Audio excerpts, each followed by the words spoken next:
안녕하세요. 저는 결혼을 하고 효자가 되어버린 남편놈과 가부장적인 시부에게 질릴 대로 질려 이혼해버린 이혼녀입니다. 처음 결혼을 할 때만 해도 남편이 그렇게까지 효자놈은 아니었는데 시부의 재산 상속이라는 당근 앞에 세상에 둘도 없는 효자가 되어버리더라고요. 그러면 제가 어떻게 이혼까지 결심하게 되었는지 들어보실래요? 저와 남편은 평범한 맞선으로 만난 사이였어요. 첫 만남부터 대화가 잘 통했고 그 뒤로 만난 두 번째 만남과 세 번째 만남 역시 좋더라고요. 대화가 잘 통하는 건 물론이고 가지고 있는 가치관과 추구하는 결혼관 역시 비슷하다는 생각을 했어요.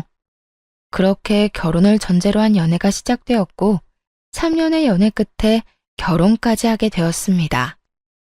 제가 그 긴 연애 기간 끝에 결혼을 결심하게 된 것은 바로 이것 때문이었어요. 저기 자기야, 난 다른 건 몰라도 제사 명절에 여자만 일하는 거 절대 이해 못해. 엄연히 이씨 집안 제사고 이씨 집안 조상 모시는 건데 왜 엄한 다른 집안 여자들만 고생해야 하는 거냐고. 그래서 하는 말인데 우리 결혼하게 되면 각종 집안 행사 때 당신도 나서서 일해줬으면 좋겠어. 아니, 해. 이게 내 결혼 첫 번째 조건이야. 그래, 그게 뭐가 힘들다고. 그렇지 않아도 명절 제사 때마다 우리 엄마 고생하는 거 나도 보기 싫었어. 이참에 나도 엄마랑 당신 좀 돕지 뭐. 돕는 거 아니고 그냥 하는 거야. 엄연히 따지자면 나랑 어머님이 돕는 거지. 그래, 알겠어. 알겠다고. 내가 말 실수했어. 앞으로 나도 같이 일할게. 그러니까 나랑 결혼해 줄 거지? 저는 명절이나 제사 등 시댁 집안 행사에 오로지 여자만 일하는 것을 불합리하다고 생각하는 사람이었고, 그런 제 의견을 남편 또한 수용할 것이라 약속도 약속했었죠. 제가 이런 약속을 한 것에는 또 다른 이유가 있었어요. 그건 바로 시부 때문이었는데, 시부는 가부장적으로는 둘째가라면 서러운 사람이더군요. 그 어렵다는 상견례 자리에서도 시부는 시모에게 물 좀 달라, 먹거리를 앞접시에 담아달라는 등 시켜먹기 바빴는데 그 모습을 보며 다른 건 몰라도 이 문제만큼은 꼭 짚고 넘어가야 한다 싶었던 것이죠. 그래서 약속도 약속한 것이었는데 제가 그런 약속을 받아내서일까요? 남편은 제 걱정과 우려와는 달리 가정에서 집안일을 아주 만족스럽게 잘해주더군요. 그렇게 남편에게 큰 만족감을 지내다 보니 결혼 후 첫 명절이 다가왔고 전 다시 한번 남편에게 강조 또 강조하고 시댁으로 향했습니다.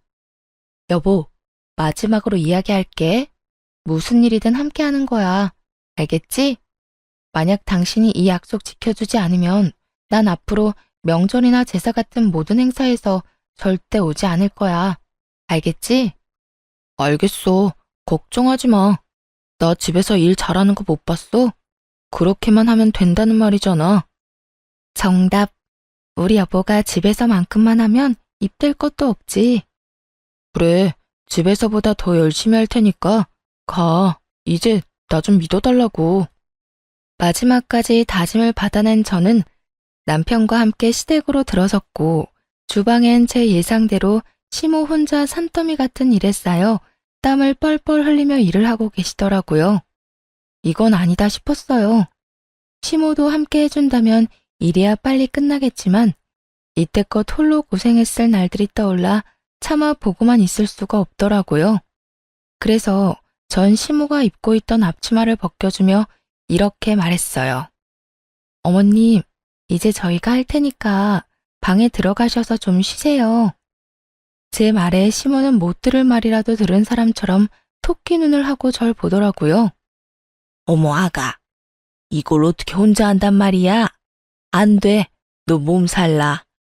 그냥 하던 대로 내가 할 테니 넌 옆에서 조금 도와놔줘. 그거면 충분해. 저 혼자는 못하죠. 그래서 어머님 아들이자 제 남편이 도와준다네요. 그러니까 괜히 걱정하지 마시고 가서 좀 쉬세요. 이 땀 좀 보세요. 도대체 몇 시부터 이러고 계신 거예요? 저희 오면 같이 하시면 되는데. 일단 들어가서 좀 쉬세요. 그래, 엄마. 이제 들어가서 좀 쉬어요. 집사람이랑 내가 하면 돼. 전 남편을 앞세우며 시모에게 들어가시라 말했고, 시모는 그런 남편의 모습은 처음이라는 듯 당황스러운 눈빛으로 저와 남편을 번갈아 보더군요. 전 그런 시모의 모습을 보며 남편에게 반성하라고 했죠. 여보, 반성 좀 해. 이때껏 어머님 도와드린 적 한 번도 없지? 거짓말할 생각도 하지 마. 어머님 눈빛만 봐도 다 알겠으니까. 어머님, 이때까지 고생 많이 하셨어요. 이제부터 저하고 어머님 아들이 다 알아서 할 테니 들어가서 쉬세요. 아무리 그래도 제가 뭘 할 줄 안다고. 너만 더 힘들 거야. 그러지 말고 나도 같이 하마. 아니에요. 어머님 아들 일 잘해요. 집에서도 가끔 밥도 차리는데 저보다 더 맛있을 때도 있다고요. 그러니까 어머님은 이제 주방 해방하시고 방에서 좀 쉬세요. 그렇게 시모가 등 떠밀려 주방을 벗어나려는데 시부가 등장해 주방에 있는 남편을 보고 노발대발 아주 난리를 부리기 시작하더군요. 너 지금 주방에서 뭐 하는 짓이야? 얼른 못 나와? 당신은 뭐하고 서 있는 거야? 얼른 우리 장남 나오라고 못해? 아버님, 올해부턴 남편이랑 저랑 명절 준비하려고요. 어머님 나이도 있으신데 이제 주방 졸업시켜드려야죠. 뭐야? 재아가 네가 몰라서 그러는가 본데 우리 집에선 남자가 주방에 들어가서 뭘 하는 짓은 절대로 용납이 안 되는 그런 집안이다. 어디 남자가 주방 일을 해? 에이, 그런 집안 아닌 집안 따로 정해져 있는 것도 아니고 요즘 세상에 그런 말씀하시면 큰일 나요. 큰일이 나든 말든 나는 모르겠고 당장 못 나와? 시부는 몸까지 떨며 화를 내고 있었고 남편은 저와 시부의 눈치를 살피느라 눈이 가자미 눈이 되기 직전이더군요. 시모는 시부의 압박에 못 이겨 다시 주방으로 발길을 돌리고 있었고요. 전 여기서 시부의 뜻대로 다 해줬다간 저 역시 시모처럼 살 것이 분명하다고 생각했고 그랬기에 더 단호하게 시모의 등을 밀어 주방에서 내보내버렸어요. 그리고 남편을 바라보며 당신이 결정해 라는 무언의 압박을 보냈죠. 남편 역시 이런 제 눈빛에서 살기를 느꼈는지 아무 말도 없이 계란을 풀기 시작하더군요. 전 그런 남편을 보며 안도의 옅은 미소를 지었고 시부는 더 큰 화를 내며 고함을 지르기 시작했어요. 너 이 녀석! 지금 이 아비 말을 무시하는 게야? 당장 나오라는 말 못 들었어. 시부의 고함에 남편이 움찔하는 사이 전 시부에게 다가가 앞치마를 내밀며 이렇게 말했습니다. 아버님, 그렇게 싫으시면 아버님도 같이 해보세요. 막상 같이 해보시면 생각보다 괜찮으실 거예요. 제가 이랬더니 시부가 어떻게 했는 줄 아세요? 앞치마를 탁 쳐내버리곤 밖으로 나가버리더군요. 아예 집 밖으로 말이죠. 그렇게 시부가 밖으로 나가는 소리가 들리자 시모는 다시 저에게로 와 걱정과 우려 섞인 말을 하기 시작했어요. 아가, 너 어쩌려고 이래? 네가 몰라서 그러는데 네 시아버지 한번 화내기 시작하면 얼마나 무서운데. 네가 내 걱정되어서 그런 건 다 알지만 이젠 내가 네 걱정이구나. 어머님, 전 괜찮아요. 오늘 보시고도 그런 걱정이 되세요? 저는 걱정하지 마시고 앞으론 이런 힘든 일은 혼자 하지 마세요. 아들도 있고 며느리도 있는데 왜 혼자 이걸 다 하세요? 앞으로는 그러지 마세요. 시모는 어쩔 수 없다는 듯 고개를 끄덕였고 전 무사히 명절을 잘 보낼 수 있었습니다. 하지만 명절이 지나고 시부의 본격적인 복수가 시작되었죠. 아가, 네 시어머니가 몸이 안 좋아서 그러는데 와서 청소 좀 해라. 아가, 네가 해준 된장찌개를 먹고 싶구나. 아가, 오늘 볕이 좋아 이불을 빨아 널었더니 먼지 터는 게 문제구나. 퇴근하고 와서 먼지 좀 털려무나. 이렇듯 온갖 방법으로 저를 괴롭히려고 했었고 이 모든 연락은 제가 회사에 있을 시간에 심지어 받을 때까지 연락을 해대곤 했습니다. 상황이 이렇다 보니 일에 지장이 될 수밖에 없었고 다 무시할 수도 없는 상황이었어요. 제가 무시를 한다면 시무가 저를 대신해 들들 볶일 것이 자명했기 때문이죠. 그래서 전 시댁을 가되 절대 혼자 가지 않았어요. 남편을 대동해서 갔죠. 제가 청소를 하게 되면 남편에겐 식사 준비를 시켰고 제가 식사를 준비하게 되면 남편은 이불 빨래를 시켜버렸어요. 이불 먼지를 털던 날에는 그 어두운 밤에 잔디를 뽑는 것을 시켜버리기도 했죠. 저를 골탕 먹이려 일을 시키면 시킬수록 남편이 더 고생하는 것이 보이자 시부는 칠순을 핑계로 말도 안 되는 요구를 하기 시작하더군요. 나 이번에 칠순 잔치하기 전에 하고 싶은 게 있다. 생신 선물 말씀하시는 거죠? 뭐 가지고 싶으신 거 있으세요? 그럼 새로운 집이 가지고 싶다. 네? 집이요? 이사하시려고요? 아니, 이 집에 정이 많이 들어서 이사는 싫고 집 리모델링 좀 해다오. 리모델링이요? 아버님, 그게 한두 푼 드는 것도 아니고 저희한테 그렇게 큰 돈이 어디 있어요. 부모가 원한다는데 빚이라도 내서 해줘야 할 거 아니야. 구조도 좀 바꾸고 싶고 집도 영 어수선해서 안 되겠어. 그러니까 이번에 꼭 너희가 해줬으면 싶구나. 빚이라도 내서 해내라는 말을 듣는데 정말 기가 차서 콧방귀가 다 나더라고요. 어떻게든 부모가 자식에게 빚까지 내서 쓸데없는 리모델링을 해달라고 할 수 있는 것인지 이해도 되지 않았고요. 저희 시댁이요. 그렇게 오래된 구축 단독주택도 아니었고 구조도 꽤 잘 빠진 데다가 시무가 워낙 시부 닥달에 쓸고 닦고 해서 모델하우스보다 더 깨끗하게 잘 정리정돈된 집이에요. 그런데 그런 집을 싹 뜯어 고치겠다고 하니 이건 더 들어볼 필요도 없이 저를 초장에 잡겠단 말로밖에 들리지 않더라고요. 그래서 전 시부를 보며 단호하게 말했죠. 아버님, 저희 그럴 돈 없어요. 아버님 원하시는 대로 다 해드리려면 몇백이 아닌 몇천이 들 건데 그걸 빚내서 해드리고 저희는 어떻게 생활하고 살아요? 저희는 손가락만 빨고 살 순 없잖아요. 하여튼 아버님이 뭐라고 하시든 저의 능력이 안 돼 리모델링을 못 해드리니 섭섭해도 이해해 주세요. 그러면 저희 가볼게요. 전 긴 말 들을 것도 없이 남편의 팔을 잡아 끌어 집으로 돌아왔고 돌아와 남편에게 하소연하고 있으니 남편의 전화기로 시부한테서 연락이 오더군요. 전 남편에게 스피커폰을 해서 받으라고 했고 남편은 제가 시키는 대로 전화를 받았어요. 이 한심한 놈아, 이런 식으로 계속 이 마누라한테 질질 끌려다닐 거야?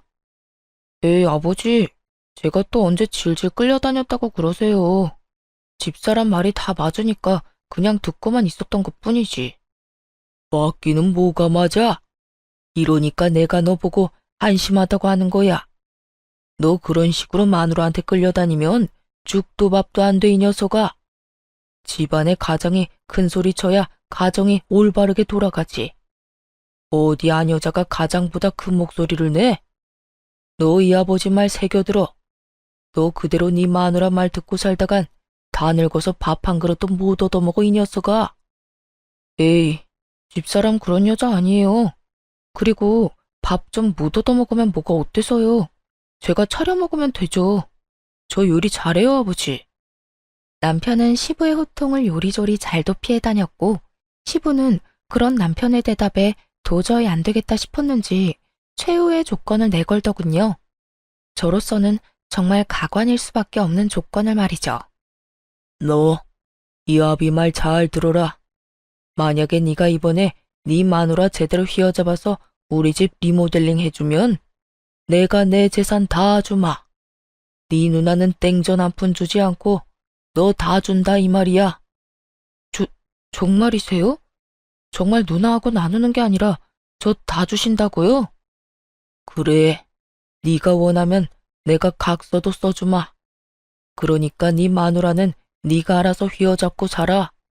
그 증거로 우리 집 리모델링도 해주고. 너도 알지? 이 아비가 한 푼 두 푼 모은 돈이 꽤 된다는 거.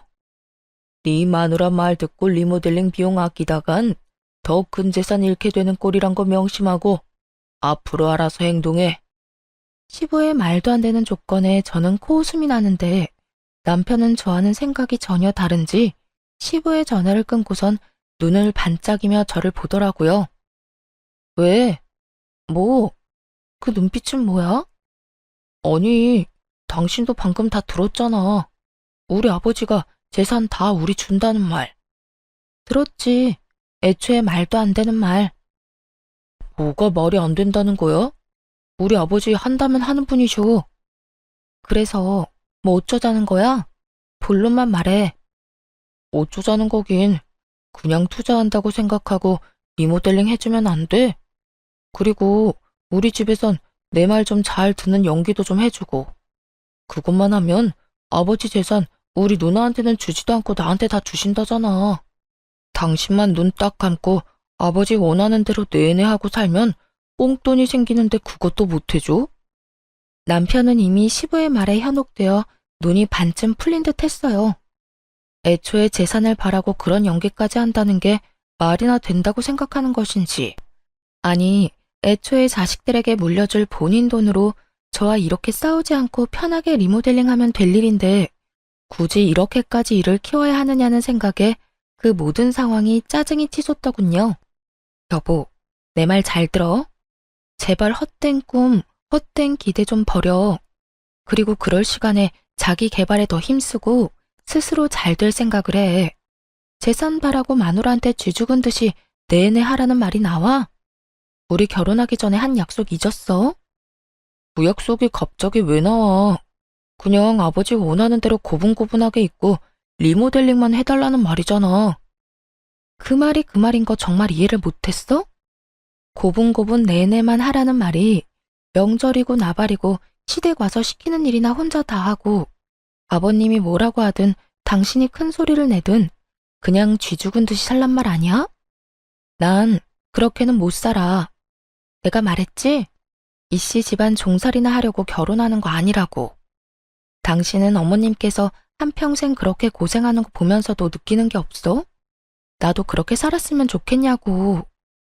한평생 그러라는 게 아니라 적어도 아버지 돌아가실 때까지만 참으면 되는 일이니까 그렇지. 참도 효자다 효자. 재산 때문에 아버님 돌아가시라고 모사라도 지내지 그래? 당신은 무슨 말을 그렇게 하냐? 난 말이 그렇다는 거지. 말이 그렇든 말든 난 절대 싫으니까 당신도 그렇게 알고 다신 이런 이야기 꺼내지도 마. 난 지금 아버님도 아버님이지만 당신도 이해가 안 돼. 재산 들먹이면서 며느리 기죽이려고 몇 천은 좋게 드는 리모델링 해내라는 아버님이나 그런 아버님 말에 눈 뒤집혀서 마누라한테 쥐죽은 듯이 살라는 당신이나 둘 다 이해 안 되기는 매 한 가지라고. 나라고 뭐 당신이 이해되는 줄 알아? 그 한 번 눈 딱 감으면 생기는 돈이 얼만데.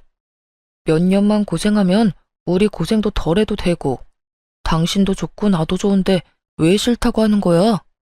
당신만 좋겠지. 고생은 나만 할 거니까. 하여튼 난 싫다고 했다. 분명히 말했어. 그렇게 저와 남편은 서로를 이해하지 못한 채 대화를 마무리하게 되었고 서로의 감정만 상하게 되어버렸죠. 한번 상해버린 감정을 되돌리기엔 많은 시간이 필요했고 그 감정을 되돌리기도 전에 시부의 생신이 다가왔습니다. 그 문제의 칠순이 말이죠. 당연히 리모델링은 해주지 않았고 그것에 마음이 잔뜩 상해버린 시부는 동네 잔치 규모로 집에서 잔치를 연다고 하더군요. 도와주실 분들은 전혀 부르지 못하게 했고 오로지 저와 시모에게 모든 일을 다 하라고 하더군요. 많아도 20명은 안 넘을 거다. 여자 2명이서 충분히 다 할 수 있지. 음식은 대충 손 가는 대로 반찬거리 몇 가지 하고 집으로 돌아갈 때 떡하고 과일 좀 싸주면 되지 않겠소? 하여튼 이번엔 솜씨 발휘한다고 생각하고 잘 준비해. 괜히 사람들 불러놓고 망신살 뻗치게 하지 말고. 이렇게 이야기하는데 정말 미쳐버리겠더라고요. 말이 좋아 20인분이지 그걸 심오화 제가 어떻게 하겠어요? 남편이 돕는다고 한들 큰 도움이 되지 못할 것이 뻔하기도 했고 사이도 대면대면에 지극정성으로 돕지 않을 것이 뻔하기도 했죠. 결국 전 출장 뷔페를 예약하게 되었고 그 사실을 한 시부가 또 노발대발 난리를 피워대더군요. 뭐? 출장 뷔페? 내가 한 말은 어디로 들은 게야? 집에 여자가 2명이나 있는데 사람을 부르기는 왜 불러? 여자가 2명밖에 없으니 사람을 부르죠. 아버님, 2명이 아무리 난다긴다 해도 20인분 만들어내는 건 불가능해요. 괜한 오기로 음식 준비해냈는데 맛도 없고 보기에도 형편없으면 그게 더 아버님 망신 아닐까요? 망신은 뭐가 망신이야? 모든 정성이 중요한 법인데. 그리고 네 시어미는 혼자서도 사람들 대접 다 하고 살았다. 이젠 너도 있는데 그 뭐가 힘들다고 뷔페를 불러? 얼른 취소하지 못해? 네, 못해요. 아버님도 이제 나이도 있으시고 힘들어서 그렇게는 못하세요. 때려 죽이신다 해도 안 되는 건 안 되는 거라고요. 1, 2인분도 아니고 20인분 가까이 되는 음식을 어떻게 해요? 무엇이 어째? 내가 살다 너같이 되바라진 며느리가 있다는 이야기는 듣도 보도 못했다. 어디 시아버지 생신날 손수 끓은 미역국도 대접 안 하고 넘어가려고? 아, 그건 걱정하지 마세요. 미역국은 제가 끓여드리려고 미역 불리고 있으니까. 그러면 됐죠? 되긴 뭐가 돼? 당장 취소하라는 내 말 아직도 못 알아들은 게야? 넌 시아비 생신상도 안 차리려면 시집은 왜 온 거야? 아버님, 저 생신상이나 차리자고 시집 온 거 아니에요. 아버님 아들이자 제 남편이랑 잘 먹고 잘 살려고 시집에 온 거예요. 그러니 뷔페 취소는 못하고요. 아버님이 포기하세요. 시부는 화가 머리끝까지 난 상태였고 저 역시 물러설 순 없는 노릇이었죠. 그렇게 양보 없는 치열한 다툼은 계속되고 있었고 결국 시부의 입에선 이런 말이 나오더군요. 포기? 포기는 너나 해. 난 그딴 음식들로 내 사람들 대접 못한다. 집에서 만든 음식이 아니면 대접할 생각도 없으니 네가 끝까지 그렇게 우긴다면 잔치를 하지 않으마. 정말 웃기지 않나요? 칠순 잔치를 안 하면 누구 손해인지 정녕 모르는 시부는 저 말을 당당하게도 내놓고 있었고 전 그런 시부의 말에 조금의 흔들림도 없이 이렇게 말해주었습니다. 저 역시 20인분 잔치상은 절대 못 차리니 정 싫으시면 그렇게 하세요. 다 취소하시라고요. 뭐야? 뭘 그렇게 놀라세요? 아버님 뜻대로 하시라고요. 잘 생각해 보시고 정말 취소하실 거면 빨리 말씀해 주세요. 당일 취소라서 예약금을 얼마나 돌려줄지는 모르지만 조금이라도 빨리 취소해야 그 사람들도 저도 손해가 적지 않겠어요? 시부는 제 말에 헛기침을 했고 전 그런 시부의 모습에서 절대 취소하지 않겠구나 확신했죠. 시모 역시 같은 생각이었는지 평소 시부가 좋아하던 음식 몇 가지를 준비하기 시작하더군요. 저 역시 그래도 미역국은 제 손으로 끓여드리기 위해 미역국을 끓이기 시작했고 시부는 그 모든 음식이 끝날 때까지 아무런 말도 꺼내지 않더군요. 네, 결국 시부가 고집은 꺾은 것이었죠. 그렇게 음식이 완성되는 동안 남편 놈은 저를 약올리기라도 하듯 시부의 옆에 앉아 TV를 보며 깔깔거리기 바빴고 저는 그런 남편에게 눈치를 줘봤지만 남편 놈은 제 모든 시그널을 무시하기 바쁘더군요. 생각 같아선 약속대로 다 엎어버리고 돌아가고 싶은 마음이 굴뚝이었지만 다른 날도 아니고 칠순이니 일단 도리는 다 하자는 마음에서 시모와 함께 상차림까지 모든 준비를 마쳤습니다. 그 후 사돈의 팔종까지 온갖 지인들이 시댁에 들이닥쳤고 어떻게 손님 대접을 했는지도 모를 만큼 바쁜 시간이 지나갔어요. 무사히 손님을 보내고 뒷정리를 다 하고 앉으니 편히 쉬고 있던 시부가 그때만 기다렸다는 양 시모에게 또 일을 시키기 시작하더군요. 앉지 말고 가서 시원한 꿀물이나 한 잔 타와. 아까 술을 좀 먹었더니 시원한 꿀물을 먹고 싶어. 듣는 제가 화가 치솟는 그 상황에 시모는 익숙하다는 듯 주방으로 가더니 이내 꿀물 한 잔을 가지고 와 시부에게 내밀더군요. 거기까지만 해도 어이가 없는데 시부는 시무가 타준 꿀물을 입에 대지도 않고 거칠게 잔을 탁 하고 내려놓더군요. 시원한 거라고 했잖아. 시원한 거 몰라? 얼음에 타달라는 말이잖아. 하여튼 뭐 하나 제대로 하는 일이 없어. 이거는 당신이나 마시든가 하고 당장 얼음 가지고 와. 아이고, 그냥 좀 먹어요. 아까 손님들 대접한다고 얼음 다 쓰고 없어요. 없으면 사오면 되는 거 아니야? 요즘 세상이 얼마나 좋아졌는데. 당장 편의점 가서 얼음 사와 당장. 내가 이런 것까지 일일이 가르쳐 줘야겠어? 제가 나서면 시무가 곤란해질까 싶어 웬만하면 그냥 두고만 보려고 했는데 도저히 가만히 있을 수가 없더라고요. 고생했다. 오늘 많이 힘들었지. 이런 말 한마디만 해줘도 제 맘이 그렇게까지 화가 나지 않았을 텐데 시부는 그런 말은 아예 뇌 속에 존재하지도 않는 사람처럼 구는데 정말 참을 수가 없는 지경이었어요. 그래서 전 결국 시부의 옆에 앉아 부른 배를 통통 두드리고 있는 남편을 보며 이렇게 말했어요. 여보가 좀 다녀와. 내가? 그러면 어머님이 가셔? 아님 내가 가? 우리 둘 다 이때껏 차리고 치우고 하다가 이제 궁둥이 붙이고 앉은 거 못 봤어? 당신 보니까 소화도 안 되는 것 같은데 당신이 좀 다녀와. 얼른. 아버님 지금 당장 얼음 넣은 꿀물이 드시고 싶다잖아. 아무리 저와의 감정이 좋지 않더라도 양심이 있다면 그리고 제자리에 잘 달려있다면 당연히 남편이 가줄 거라 생각했습니다. 그만큼 시무와 저는 눈코 뜰 새 없이 고생을 했고 그에 비해 남편은 앉은 자리에서 먹느라 바빴으니까요. 그런데 남편은 이런 저의 예상을 와장창 조각내버리는 말을 짓거리기 시작하더군요. 나? 싫은데? 너 지금 배불러서 꼼짝도 하기 싫어. 그러니까 엄마가 정 걱정되면 당신이 가. 그러면 되겠네.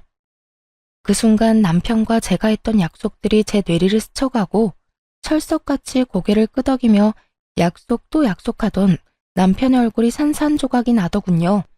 시부는 남편의 말에 우리 아들 잘한다는 듯 긍정의 고개를 끄덕이고 있었고 전 그 모습에 더욱 화가 치솟았어요. 당신 진짜 적당히 좀 해. 나랑 한 약속 기억 안 나? 당신이 이런 식으로 하면 나도 가만히 있지 않는다고 했을 텐데. 그리고 굳이 약속이 아니라도 이 정도는 해줄 수 있잖아. 오늘 하루 종일 고생한 어머님이랑 내가 안쓰럽지도 않아? 안쓰럽기는 무슨?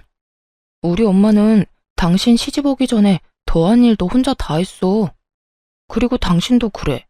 시집 왔으면 시댁 가풍에 따라야지. 그까진 약속이 뭐라고 이렇게 날 들들 볶아대는 거야? 그까진 약속 각서라도 쓴 것도 아니고 난 할 만큼 했거든. 그러니까 당신이나 적당히 해. 우리 부모님 다 듣는 데서 이게 뭐 하는 짓이야? 감히 하늘 같은 남편한테. 하늘 같은 남편? 그래, 하늘 같은 남편. 그리고 말이 나왔으니까 하는 말인데 당신만 참으면 우리 집에 큰 소리 날 일도 없어. 큰 소리만 안 나겠어?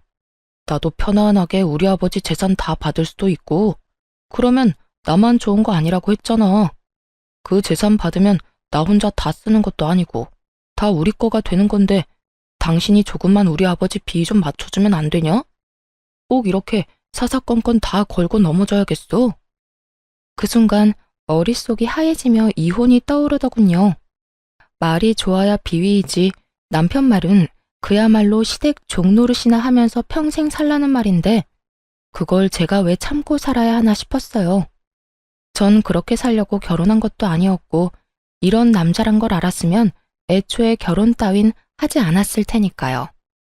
내가 사사건건 다 걸고 넘어지는 게 아니라 사사건건 말도 안 되는 소리를 아버님이랑 당신이 하는 것뿐이야. 그리고 난 그딴 돈 필요 없거든? 내가 말했지? 그 돈 받을 때까지 고생하는 사람은 나뿐이라고. 당신만 귀한 자식 아니야. 나도 우리 집에선 귀한 딸이라고. 그러니까 남의 집 귀한 자식 종 취급할 생각하지 마. 이게 무슨 종 취급이야. 어른한테 말대꾸하지 말고 좋은 게 좋은 거라고 하면서 잘 살자는 말인데. 아버님은 제 손으로 물 한 잔 떠다 먹는 법이 없고 당신 또한 그런 아버님 옆에 앉아서 날 부려먹겠다고 눈을 반짝이고 있으면서 종 취급이 아니라고? 입은 삐뚤어졌어도 말은 바로 해라. 그게 종 취급이야. 가만히 앉아서 남자라는 이유로 여자들 부려먹는 거. 아버님이야. 워낙 그러고 살아오신 세월이 있으니 100번 양보해서 그럴 수 있다고 치자. 당신은 뭐야 도대체? 보고 배울 게 없어서 지금 그딴 걸 배워? 내가 진짜 살다 이렇게까지 사람 무시하는 몰상식한 사람들은 처음이야. 마지막이라고 생각하니 못할 말이 없더라고요. 물론 제가 못할 말이 없도록 남편이 판을 잘 깔아주기도 했고요. 제 입에선 그간의 우라가 터져나오고 있었고 제 말을 듣고 있던 남편은 더는 참을 수 없다는 듯 손을 올리더군요. 남편의 손과 제 뺨이 맞닿는 순간 이게 무슨 일인가 싶어 사고가 멈춰버리더군요. 이게 현실인가 꿈인가, 정말 이게 현실이 맞나 하는 생각에 혼란스럽게까지 했습니다. 그렇게 제가 황당함에 사고가 멈춰버린 순간 시모가 자리에서 일어나더니 저를 대신해 남편에게 똑같이 되돌려주더라고요. 아무도 예상하지 못한 시모의 행동에 남편 역시 당황하며 볼을 매만지며 눈을 끔뻑이고 있었고 시부는 호통치기 시작했어요. 당신 지금 뭐 하는 짓이야? 미쳤어? 감히 누구한테 손을 대? 누구한테 손을 대기는요? 내 아들한테 손 댔어요. 뭐 문제 있어요? 내 배로 낳은 내 자식한테 이 정도 할 자격도 없어요. 아니 이 옆에 내가 진짜 미쳤나? 정신 못 차려? 어디 감히 소리를 질러? 시부는 더 큰 호통으로 시모를 대하고 있었고 시모는 더는 못 참겠다는 듯 앞에 놓인 꿀물을 시부에게 그대로 부어버리곤 참았던 말을 쏟아내더군요. 내가 웬만하면 애들 다 보내고 이야기하려고 했는데 도저히 안 되겠네. 일단 너는 지금 네 마누라한테 뭐 하는 짓이야? 새애기가 너한테 그리고 우리 집안에서 이런 취급이나 당하려고 시집 온 줄 알아? 엄마가 내내거리고 사니까 세상 모든 여자들이 다 그러고 살아야 한다고 생각이라도 한 게야? 어디서 못된 것만 배워서 이딴 짓거리나 하냐고? 엄마, 그게 아니고 나는 집사람이 말을 너무 심하게 하니까. 조용히 못해? 나도 귀 있고 눈 있어. 네 집사람이 너한테 못할 말 한 게 뭐가 있어? 이 늙은 어미 대신 너한테 얼음 좀 사오라고 한 거? 몰상식한 인간들한테 몰상식하다고 한 거? 도대체 뭐가 심한 말이란 말이야? 시모는 남편에게 닥달하듯 따져물었고 처음 보는 시모의 모습에 남편은 고개를 숙인 채 아무 말도 하지 못하고 있더군요. 그런 남편의 모습에 혀끝을 차던 시모는 이번엔 시부의 차례라는 듯 시부를 보며 말을 시작했어요. 그리고 당신, 나 이제 당신이랑 그만 살 거예요. 그동안 나랑 내 자식 배 굶지 않게 살게 해준 값이다 생각하고 오늘까지만 희생하며 살자. 애들 돌아가고 나면 이혼하자고 말하려 했는데 지금 당신이랑 이놈 하는 꼴을 보니 더는 못 참겠네요. 이혼합시다 우리. 갑작스러운 이혼 통보에 시부는 당황한 듯 말을 되물었지만 시모는 꽤 오랫동안 오늘만을 기다린 사람처럼 담담하게 말을 꺼내더라고요. 뭐? 이혼? 지금 이혼이라고 했어? 그래, 이혼. 나라고 마냥 좋아서 당신 참고 산 거 아니에요. 그저 자식들 시집장가만 다 보내고 나면 나도 당신 떠나 편하게 살 거라고 오늘만 기다리고 꾹 참고 살았다고. 오늘 당신 칠순잔치까지 딱 해주고 조용히 이혼하려고 했더니 어떻게 당신은 사람을 그렇게까지 부려먹을 수가 있어? 얼음이 없어서 꿀물을 못 마시겠다고? 그깟 얼음이 뭐라고? 하루 종일 제대로 한 번 앉지도 못하고 일한 사람을 그렇게나 못 살게 구냐고. 끝까지 사람을 이렇게까지 질리게 만들 수가 있는지. 난 이제 당신한테 남은 정도 없어요. 그러니까 이혼합시다. 제발. 당신 진짜 미쳤어? 제정신 아니야? 당신 나이 60이 넘어서 이혼은 무슨 이혼이야? 그래요. 평생을 종처럼 살다 보니 벌써 60이나 됐습니다. 그래서 앞으로 남은 여생은 누구 집 종이 아니라 나 자신으로 살고 싶어요. 그러니 이혼해요. 나 이제 당신 손발로 그만 살고 싶다고. 지금 나랑 이혼하면 돈이라도 챙길 수 있을 줄 알아? 내가 재산이라도 나눠줄 거라 생각하는가 본데 난 절대 땡전 한 푼 못 줘. 그건 걱정하지 말아요. 내가 변호사 만나서 알아보니 내 몫으로 적당히는 받을 수 있다고 합니다. 변호사? 자네 변호사까지 알아봤어? 말했잖아. 꽤 오래 준비했다고. 그러니까 시끄럽게 굴지 말고 조용히 이혼해요. 아가, 가자. 너도 여기 더 있어봤자 좋은 꼴 못 본다. 네, 어머님. 결국 시모는 이혼을 통보해버렸고 저 역시 남편과의 이혼을 생각하고 있었으나 일단 상황이 그러하니 아무 말 않고 시모를 모시고 집으로 돌아왔어요. 저희 집에 들어서자마자 시모는 긴장이 풀리는지 그대로 주저앉아 저를 보며 미소를 지어 보이더군요. 전 그런 시모에게 엄지척을 해드렸고요. 어머님, 대단하세요. 도대체 언제부터 준비하신 거예요? 그저 참고 사실 줄 알았는데. 한평생 계획하고 있었지. 처음엔 이혼이 무서워서 못했고, 그 뒤론 자식들 배불리 키우느라 못했고, 그 뒤론 자식들 결혼시키느라 또 못하고, 그렇게 키운 자식이 너한테 하는 꼴을 보는데 내가 아차 싶더구나. 저 녀석이 날 보고 커서 당연히 여자는 참고 사는구나 싶은지 오늘 저딴 식으로 구는 걸 보는데 아가야, 내가 미안해. 그런 험한 꼴 당하게 해서 말이다. 아니에요, 어머님. 자식 잘못이 다 부모 잘못이 아니에요. 그러니 그런 생각하지 마세요. 그렇게 시모와 전 한참 동안 대화를 나누었고 대화를 나누고 있으니 남편이 씩씩거리며 집으로 들어오더니 득달같이 시모에게 화를 내기 시작하더군요. 엄마, 나이 먹고 이혼은 무슨 이혼이야. 이때까지 잘 살았잖아. 네 눈엔 엄마가 잘 산 것 같아? 엄마 하루하루 네 아빠 때문에 피 말리면서 살았어. 난 이제 하루를 살더라도 내 생각만 하고 내가 살고 싶은 대로 살 거니까 너도 아무 말 하지 마. 엄마 지금도 마음대로 살고 있잖아. 집에서 아빠가 벌어둔 돈 쓰면서 집안일이나 하면서 편하게 살고 있으면서 뭐가 그렇게 불만이 많아? 그냥 살던 대로 살아. 나이 먹고 이게 무슨 주책이야? 그 말을 듣고 있는데 시모보다 제가 더 화가 나 참을 수가 없더군요. 같은 여자로서 딸 같은 마음에서 말이죠.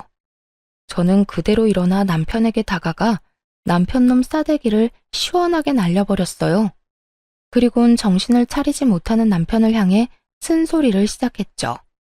정신 좀 차려. 네 눈엔 어머님 우는 건 보이지도 않아? 어머님 속 다 문드러지는 건 보이지도 않냐고. 어떻게 아들이라는 놈이 며느리인 나보다도 자기 엄마를 더 몰라? 어떻게 된 아들이 엄마 가슴에 대못을 받고 있냐고. 제가 소리를 지르며 바른 말을 하자 남편은 악에 바친 듯 욕을 하며 저에게 상관 말라고 고함을 지르더군요. 너 미쳤어? 감히 누구 얼굴에 손을 대? 그리고 이건 우리 집 문제야. 네가 뭔데 혼수질이야? 저리 비키지 못해? 그런 남편의 모습을 보는데 그제야 이혼에 대한 2000% 확신이 들더라고요. 시댁에서 이혼을 마음먹는 그 순간에도 혹시나 아주 혹시나 홧김이 아닐까 하는 우려가 아주 깨끗이 씻겨 내려가는 기분이었죠. 그래, 내가 무슨 자격이 있다고 상관을 하겠어. 나 이제 당신이랑 이혼할 건데 이건 좀 아니긴 하다. 그렇지? 뭐야? 이혼? 이혼이 무슨 전염병이야? 너도 나도 다 이혼하게? 정신 차려. 아무리 화난다고 해도 그런 말 함부로 하는 거 아니야. 홧김 아니고 진심. 아까 당신 집에서 이야기하고 싶었는데 그땐 홧김이 아닐까, 후회하진 않을까 멍청하게도 고민돼서 말 못했거든. 그런데 당신 이따위로 최악인 모습 보니까 비로소 확신이 선다. 이혼해, 우리. 난 당신 같은 놈이랑 더는 못 살아. 아니, 안 살아. 저는 단호했고, 그런 저의 태도에 남편은 모든 걸 시모의 탓으로 돌리기 시작하더군요. 아니, 이까진 일로 무슨 이혼이야. 이게 다 엄마 때문이잖아. 괜히 별거 아닌 일로 이혼하자고 말 꺼내서 이 사람까지 이혼 타령하는 거 아니야. 어떻게 책임질 거야? 남편은 끝까지 최악의 배우자이자 최악의 아들이었고, 전 그런 남편에게 확실하게 사실만을 말해줘야 했습니다. 야, 누굴 탓해 지금? 우리가 이혼하는 건 그 누구의 탓이 아니라 오로지 당신 때문이야. 당신이 하는 행동이 우리의 약속과는 너무나도 달랐고, 그런 행동을 하면서도 당신은 어쩔 수 없어 미안해하는 게 아니라 너무나도 당당하게 당연하다는 듯 그런 행동을 했어. 난 그런 당신 행동에서 더는 당신 같은 인간을 믿고 살 수 없다고 생각했고, 지금 이 순간까지 어머님 탓만 하는 당신 행동 때문에 이혼을 확신하게 된 거야. 그러니까 어머님 탓할 생각은 하지도 마. 참나, 야, 누가 이혼하자고 하면 무서워할 줄 알아?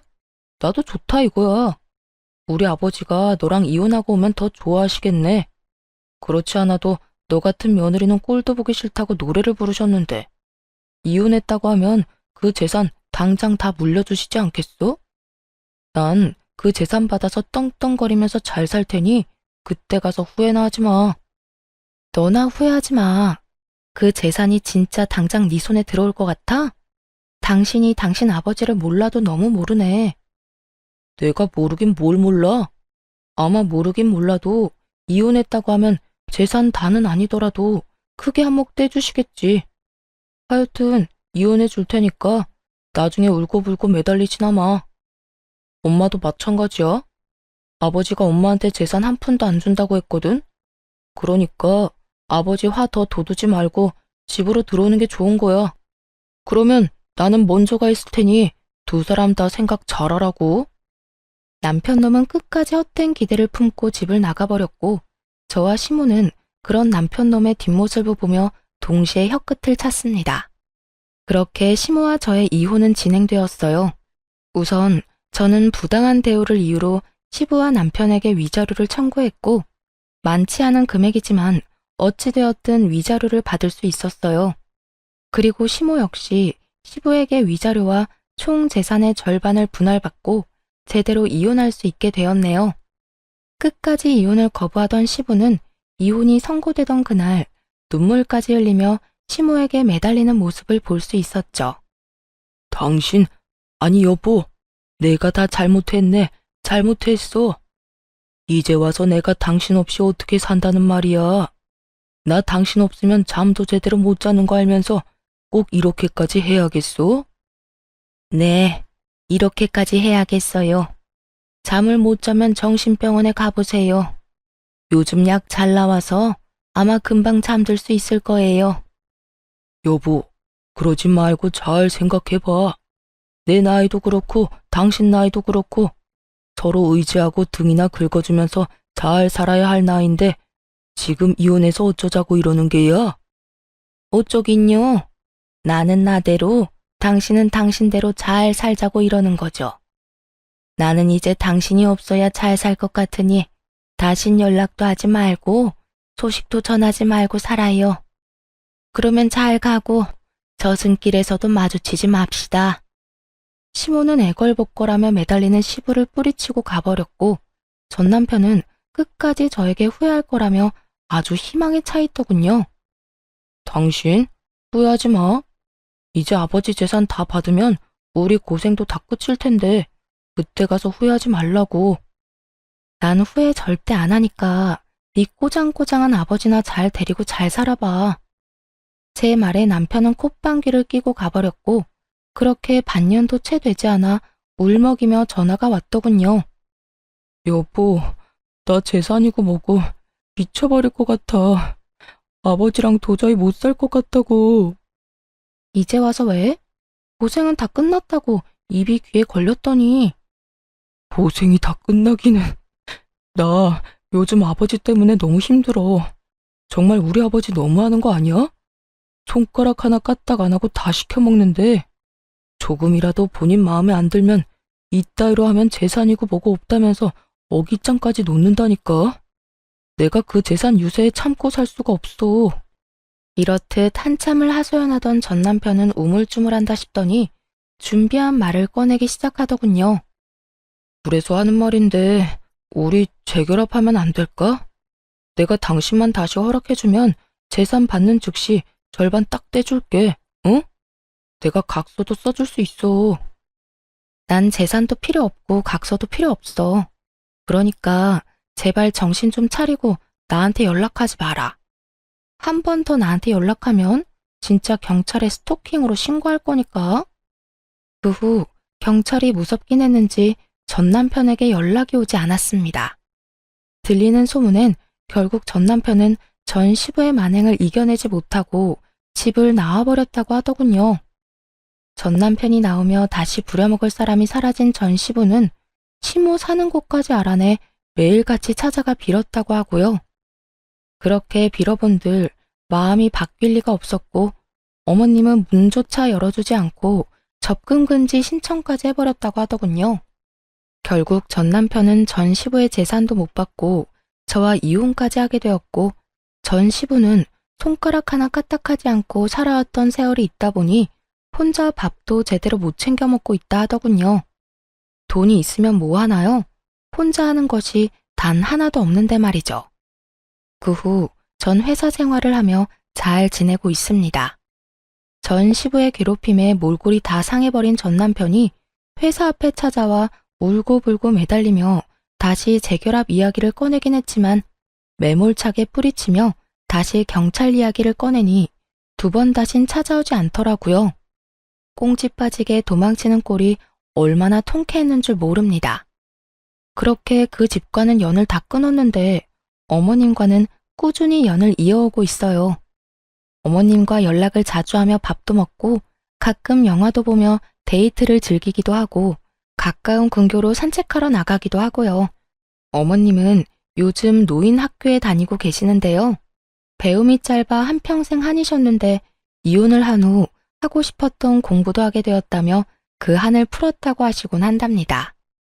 그런 어머님의 모습을 보며 저 역시 많은 것을 배우고 또 느끼곤 해요. 어머님이 지금 행복을 찾으셨듯 저 역시 언젠가는 이혼의 아픔을 다 이겨내고 진정한 행복을 찾을 수 있겠죠? 이로써 저의 긴 이야기가 끝이 났습니다. 저의 긴 이야기 끝까지 함께 해주셔서 감사합니다. 행복하세요.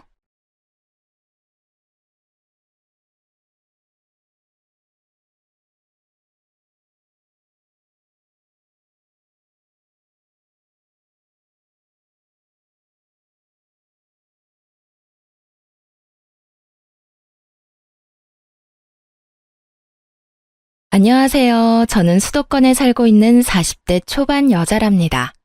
사람들이 보는 제 첫인상은 주로 날카롭다거나 찔러도 피 한 방울 안 나올 것처럼 독하다는 느낌이래요.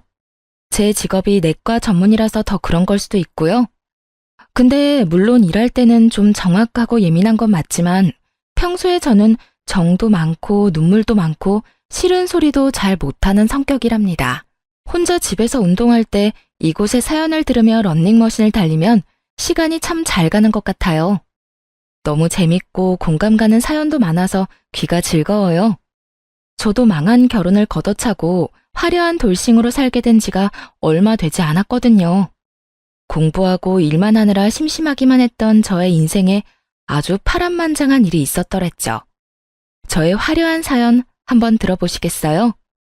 저는 요즘 시대에 참 흔치 않게 살짝 개천에서 용난 케이스랍니다. 어릴 때부터 수제 소리 들으며 공부를 잘했고 부모님은 항상 의사 되라고 거의 세뇌시키셨어요. 부모님도 의사가 되려면 돈이 얼마나 많이 드는지 모르고 그냥 좋다고 하니까 대책 없이 그러셨던 거죠. 전 부모님 소원대로 의대에 가게 되었고요. 고등학교 때까진 그냥저냥 부침없이 평범하게 살았던 부모님과 저는 등록금 마련하느라 진짜 엄청 힘들게 살았어요. 아버지도 퇴근하시고 대리기사 하시고 전업주부였던 엄마도 알바를 2개나 하셨고요.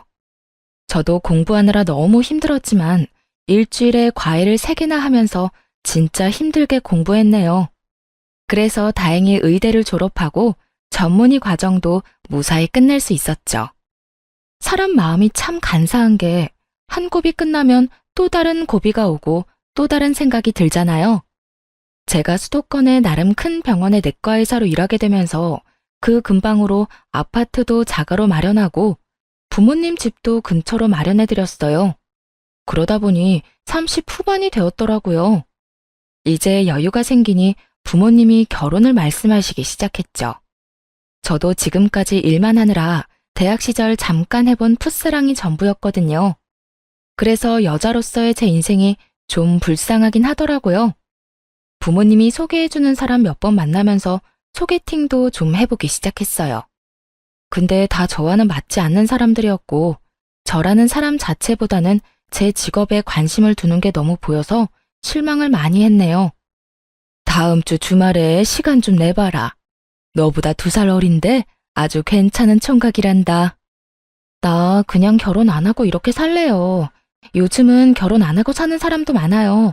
괜히 이상한 사람 만나는 것보단 일하면서 아빠 엄마 모시고 살게요. 예, 쓸데없는 소리 하지 마라.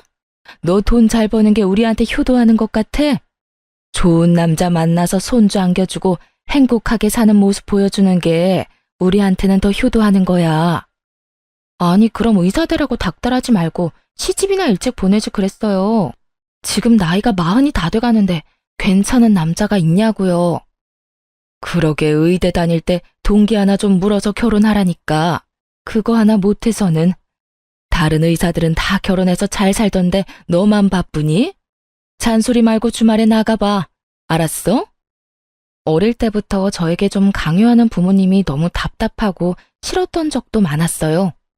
이 나이에도 부모님이 결정하는 대로 살아야 되나 싶어 반항하고 싶은 마음이 들었죠. 일단 그렇게 주말에 기대 없이 나가봤는데요. 지금껏 만난 남자들보단 키도 크고 늘씬한 게 훈남이더라고요. 배불뚝이나 대머리 아니면 키가 저보다 작은 남자들만 보다가 호감형인 남자를 보니 처음부터 제가 좀 마음이 열렸었나 봐요. 제약회사 영업직 대리답게 서글서글하게 말도 참 잘하고 데이트도 부드럽게 리드를 잘해주더라고요. 나보다 누난데 왜 이렇게 귀엽지? 그냥 내가 확 데리고 살까? 진짜 여자 많이 만나봤죠? 어쩜 그런 말을 그렇게 능글맞게 잘도 해요? 제가 뾰족하게 굴어도 진짜 제가 마냥 귀엽다는 듯이 대하는 모습에 어느새 저도 푹 빠져버렸답니다. 3번 정도 만나고 본격적으로 사귀는 사이가 되었어요. 1년 좀 안 되는 기간을 연애에 푹 빠졌더랬죠. 부끄럽지만 제가 제대로 해본 처음 연애였거든요. 남친 덕분에 너무 행복하고 하루가 즐거워서 이래서 다들 연애를 하나보다 싶었죠. 헤어질 때는 너무 아쉬워서 진짜 빨리 결혼해서 같이 살고 싶다는 마음까지 들었다니까요. 제 마음을 알았던 건지 저랑 같은 마음이었는지 남친이 드디어 저한테 청혼을 했어요. 자기가 나보다 너무 능력 있고 예쁘고 잘나서 내가 진짜 혼자 고민을 많이 했어. 자긴 벌써 자기 명의로 된 아파트도 있고 연봉도 나보다 훨씬 많은데 나 같은 사람이 눈에 차겠어? 그게 무슨 말이야. 난 요즘 자기 때문에 울고 웃는데. 난 내가 의사라서 내가 더 잘났다는 그런 생각 안 해. 오히려 자기한테 내가 배우는 게 많은데? 자기가 그렇게 생각해준다면 정말 다행이다. 그리고 난 홀어머니랑 둘이 살잖아. 우리 집이 그렇게 넉넉하지도 않아서 자기 부모님이 날 잘 봐주실지도 너무 걱정이야. 그럼에도 불구하고 난 자기랑 평생 행복하게 잘 살고 싶어. 나랑 결혼해 줄래? 특별할 것 없는 프로포즈였지만 난생 처음 받아보는 남친의 진실한 청혼에 저는 바로 승낙했죠. 이때까지만 해도 진짜 핑크 구름 속에서 둥둥 떠다니는 것 같았고 평생 이렇게 행복하게 살 줄만 알았네요.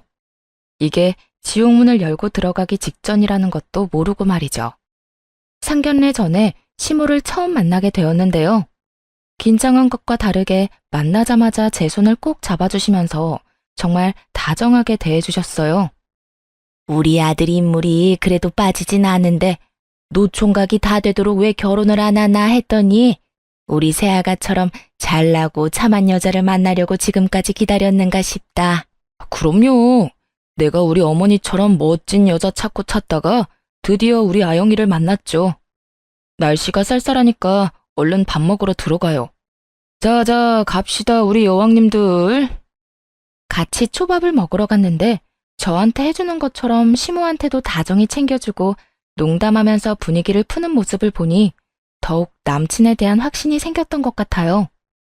식당에서 오래 일하다가 이제 쉬고 있다는 시모는 말도 조곤조곤하게 하고 얌전하신 분인 것 같다는 느낌이었죠. 네가 의사라는 건 들었다. 우리가 그렇게 좋은 형편이 아닌데 의사 며느리 대접을 잘해줘야 되는데 걱정이구나. 우리 한가족 되면 내가 며느리 배려하면서 대접 톡톡히 해주면서 살게. 걱정하지 마렴. 엄마는 이렇게 예쁜 며느리 시집살이 시킬 데가 어디 있다고 그런 말을 해요. 엄마 혹시라도 나 몰래 이 사람 구박하면 나 진짜 들고 일어납니다. 내가 우리 두 여왕님 잘 떠받들면서 살 테니까 우리 평화롭게 잘 살자고요. 넉살 좋게 시모한테 경고 아닌 경고를 하는 남편이 은근히 듬직해 보였어요. 저와는 진짜 반대인 성격이라 어디에서도 환영받는 남편 성격이 참 좋아 보이더라고요. 그런 남편을 좋게 본 건 친정 부모님도 마찬가지였어요. 처음 우리 집으로 가서 얼마나 넉살 좋게 행동을 하던지 나중엔 부모님이 정서방하면서 더 살갑게 대해주시더라고요. 우리 장모님께서 요리를 너무 잘하셔서 제가 운동을 더 많이 해야겠어요. 이렇게 맛있는 거 계속 먹다간 살찌겠어요. 그래도 많이 해주실 거죠? 아유, 그럼 먹고 싶은 거 말만 하게. 어째 우리 딸이 남자 같고 자네가 더 곰살 맞은 딸 같은 생각이 들어. 이렇게 둘이 보니 참 잘 만났다 싶어. 제가 우리 아영 씨보다 많이 부족한데도 예쁘게 봐주셔서 감사합니다. 아버님, 어머님 잘 모시고 앞으로 잘 살겠습니다.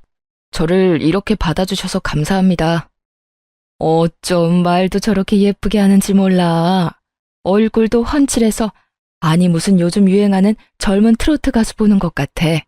내가 아주 우리 사위 팬 되겠어. 그렇게 양가의 축복을 받으면서 꽤 성대하게 결혼식도 올렸어요. 신혼집은 제가 살던 아파트에서 그냥 시작하기로 했고 남편이 텔레비전을 큰 사이즈로 바꿔온 것 빼고는 있는 그대로 살았네요. 지금 일하는 병원 근처라 제가 출퇴근하기에 좋고 시모가 혼자 사는 아파트하고도 그렇게 멀진 않아서 시모도 뭐라고 불만을 말하진 않았네요. 그러다 시모가 제가 일하는 병원에 찾아오기 시작하면서 점점 짜증나는 일이 생기기 시작했어요. 처음에 진료실로 들어오는 시모를 보고 제가 얼마나 놀랐는지 몰라요. 어머, 여긴 어쩐 일이세요? 무슨 일이긴. 속이 더부룩하고 영 안 좋아서 진료받으려고 우리 며느리한테 왔지. 여기까지 오시려면 30분은 차 타고 오셔야 될 텐데 그냥 동네 병원으로 가시지 그랬어요. 우리 며느리가 의사인데 그럴 수 있니? 더 멀더라도 우리 새아가 얼굴 한번 보러 오는 게 좋지. 그리고 공짜잖아. 이 병원에 오면 진료비를 안 내도 된다고 생각을 하고 있는 것 같더라고요. 실제로도 종종 병원에 오면 직원들을 붙잡고 뭔 말을 해대고 못 살게 구는 것 같길래 수납 직원한테는 그냥 말하지 말고 보내라고 그랬어요. 그리고 제가 대신 결제했죠 뭐. 그렇게 한 달에 한두 번은 병원으로 오는데 말도 안 하고 와서 저는 항상 긴장된 마음으로 시모가 언제 오나 그런 생각까지 하고 지내야 했어요. 그것뿐만이 아니고 일부러 점심시간 직전에 와서 저를 기다리기 시작하더라고요. 이제 점심시간이지? 우리 오늘은 같이 점심 먹자. 우리 의사 며느리가 맛있는 것 좀 사줘. 아, 네. 여기 근처에 맛있는 식당 많은데 그럼 같이 가실래요? 뭐 드시고 싶어요? 아니, 내가 봐둔 데가 있어. 점심시간이 짧으니까 얼른 움직이자. 그렇게 시모한테 떠밀려 택시를 타고 도착한 곳은 병원에서 10분 정도 거리에 있는 백화점이었어요. 백화점 안에서도 꽤 가격 나가는 레스토랑으로 아주 당당하게 들어가길래 따라가 봤더니 이미 시모 친구 4명 정도가 앉아있더라고요. 시모가 아주 의기양양한 목소리로 말했죠. 자, 우리 의사 며느리 데려왔어. 어때? 얼굴도 예쁘고 아주 참하지? 아니, 얘들이 결혼식에 와서 봤으면서도 자꾸 못 믿겠다고 그래서 말이야. 진짜 의사인데 얼굴도 곱네. 반가워요. 오늘은 우리 며느리가 쏠 테니까 마음껏 먹고 싶은 것들 먹어. 내가 왕년의 최정란이가 아니야. 이제 의사 며느리 돈 최정란이라 이거야. 시모와 친구들 사이에서 엄청 불편하게 밥 대충 챙겨 먹고 거의 30만 원 나왔는데 아무 소리 못하고 결제해버렸죠. 이게 한 번뿐이면 제가 그러려니 하고 넘어갔을 거예요.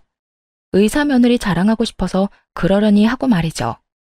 근데 이게 일주일에 한 번은 꼭 점심시간 맞춰서 연락이 오는데 점점 스트레스를 받기 시작했죠. 이제 점심시간이지? 나 여기 병원 앞 사거리에 소갈비집에 와 있거든. 그리로 점심 먹으러 오너라. 저 오늘은 점심 약속이 있어서 못 갈 것 같아요. 맛있게 드시고 가세요. 뭐? 못 오면 어떡하니? 내 친구들이랑 지금 같이 있단 말이야. 정 그러면 잠깐만 와서 계산 좀 해주고 가. 내 체면은 세워줘야지. 며느리 자랑 실컷 했는데 내가 뭐가 되니? 안 가면 병원까지 쫓아올 기세길래 어쩔 수 없이 식당으로 가야만 했어요. 너무 바쁘고 힘들어서 점심시간에 좀 쉬고 싶었는데 시모 때문에 너무 힘들더라고요. 제가 가니까 또 한바탕 시모의 자랑이 이어졌고요. 저는 남은 음식 깨작대며 먹으면서 왁자지껄하는 소리만 멍하게 듣고 있었네요. 우리 며느리가 여기 건강한 내과 전문이잖아. 내가 몸 안 좋을 때마다 가는데 얼마나 지극정성으로 잘해주는지 몰라. 앞으로 우리 며느리 봐서 저기 내과로 가. 어머, 나 그럼 지금 머리가 너무 아픈데 의사시니까 지금 나 진료 좀 봐줘요. 잠깐 맥 좀 짚어줘봐. 그래, 새아가. 여기서 잠깐 봐줘봐라. 제가 한의사도 아니고 무슨 맥을 짚어요. 진료 원하시면 병원에 직접 오셔서 받으셔야 되고요. 이런 데서 진료하는 건 불법이에요. 저 이제 진료 시간 다 돼서 이만 가볼게요. 갑자기 짜증이 몰려와서 더 있다가는 진짜 소리라도 지를 것 같더라고요. 그래서 시모가 실컷 먹은 밥값을 계산하고 밖으로 나와버렸죠. 시모가 저를 따라 나오더라고요. 어머니, 앞으로는 오기 전에 하루 전엔 연락 주고 오세요. 저도 일하는 사람인데 무슨 구멍가게 오시듯이 그렇게 자꾸 오시면 제가 다른 직원들 보기 민망해요. 그리고 점심시간에 오시는 것도 좀 자제해 주세요. 저 너무 바빠서 원래 점심시간에 밥 안 먹고 쉬어야 돼요. 근데 요즘 어머니 때문에 쉬질 못하니까 너무 힘드네요. 어머, 뭐? 네가 그렇게 말하니까 내가 너무 서운하다. 내가 뭐 돈 때문에 그러니? 친구들이 너 보고 싶다고 하고 나도 우리 잘난 며느리 자랑하고 싶어서 그런 거지. 시모가 풀 죽어서 말을 하니까 꼭 제가 나쁜 사람이 된 것 같은 기분이 들었어요. 남편한테도 몇 번이나 말을 해봤지만 그때마다 다른 말로 돌려서 대화를 끝내지 못한 적이 많아요. 이번엔 작정하고 말을 했어요. 자기가 어머님한테 말해준다며 오늘 또 친구들하고 병원 근처 고깃집에 오셨어. 점심시간에 나 부르는 것 때문에 얼마나 스트레스 받는지 알아? 엄마가 얼마나 자기를 자랑스러워하면 그러시겠어.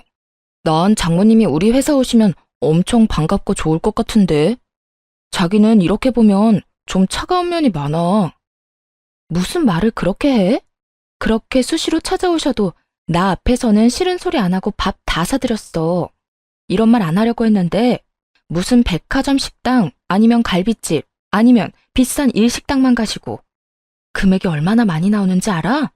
그럼 앞으로 어머니 찾아오면 당신이 돈 대신 내줘. 당신 연봉이 얼만데 그깟 밥값 가지고 그래. 알았어. 화내지 마. 주름 더 생겨. 내가 엄마한테 잘 말씀드려 볼 테니까. 요즘 따라 제 외모 가지고 자꾸 한 소리씩 하는 남편이 거슬리더라고요. 여기서 제 주름 얘기는 왜 나오나요? 이런 식으로 살짝 말을 바꾸거나 슬쩍 넘어가는데 도 같아서 제가 말싸움에서 이길 수가 없었어요. 남편이 말을 하긴 했는지 시모가 병원으로 찾아오는 날이 확 줄었어요. 저도 다시 일에 열중할 수 있었고 시모와 작은 마찰들이 있긴 했지만 그럭저럭 지나가다 보니 그렇게 2년 정도가 지났어요. 어느 날 시모가 대뜸 주말에 오라고 하길래 남편과 함께 가봤더니 앓는 소리를 해대더라고요. 내가 너랑 사이가 멀어질까봐 얘기는 안 했지만 요새 너무 나한테 소홀한 거 아니니? 네가 바쁜 건 알지만 그래도 며느리로서의 도리는 최소한 해야 되는 거 아니냔 말이야. 갑자기 그런 말씀하시니 당황스럽네요. 저는 그래도 못한 거 없다고 생각하는데요. 그렇게 생각한다는 자체가 틀렸다는 거야. 해도 부족하다고 생각해야 고부간의 사이가 돈독해지는 거 아니겠니? 어머니가 달라는 대로 용돈 다 드렸고 자주 급하다고 100만 원, 200만 원씩 빌려가시는 돈 저 한 번도 달라고 말씀드린 적 없어요. 그냥 드리는 거라고 생각했고요. 넌 가만 보면 다 돈으로만 해결하려고 하더라. 사람이 마음이 중요한 거지. 내가 너무 외롭고 허전해서 친구들이랑 여행을 좀 가려고 하거든. 요즘엔 자식들이 효도 여행을 보내주는데 아주 크고 멋진 크루즈를 타고 세계 일주 같은 걸 한다더라. 이 사람은 예전엔 저희 부모님한테 혼자 찾아가기도 하고 그러더니 이젠 용돈은커녕 전화 한 통도 안 하는데요. 저는 그대로 바쁜 와중에 용돈도 챙겨드렸잖아요. 근데 이번엔 효도 여행이요? 아들한테 보내달라고 하시면 되겠네요. 아, 갑자기 왜 나를 걸고 넘어져? 내가 바빠서 요즘 장인 장모님한테 소홀했는데 그게 그렇게 서운했어? 그럼 직접 나한테 말을 하지 여기서 뭐야? 엄마, 그거 여행 가세요. 얼만데요? 어머, 진짜? 역시 우리 아들이 최고야. 1,000만 원인데 일단 계약금 200만 원을 걸어야 돼. 금액은 할부로 내도 되고. 근데 우리 의사 며느리가 그깟 1,000만 원이 부담되겠니? 어머니는 제가 무슨 어머니 지갑인 줄 아시나 봐요. 뭔 일만 있으면 다 저한테 돈을 달라고 하세요. 아드님이 보내준다니까 아드님한테 달라고 하시면 되겠네요. 엄마, 200만 원이면 내가 내주려고 했는데 1,000만 원은 너무 크다. 그건 그냥 가지 마시고요. 나중에 겨울에 동남아로 내가 보내드릴게요. 친구들은 다 간다고 그러는데 나만 안 가면 내 체면이 뭐가 되니? 명색이 의사 며느리 뒀는데 말이야. 그러지 말고 네 한 달 월급도 안 되는데 좀 보내줘. 제 한 달 월급이 안 된다고요? 어머니가 제 월급을 어떻게 알고 그런 말씀을 하세요? 그런 큰 돈으로는 우리 부모님도 여행 못 보내드렸고요. 전 돈 못 드리니까 그렇게 가고 싶으시면 아들 카드로 긁으시던지 알아서 하세요. 저는 더 있고 싶지 않아서 그냥 시댁을 나와버렸어요. 같이 밥이 넘어갈 분위기도 아니었고요. 핸드폰도 꺼버리고 혼자 공원에 가서 머리 좀 식히고 집으로 들어갔죠. 늦은 시간인데 남편은 집에 안 왔더라고요.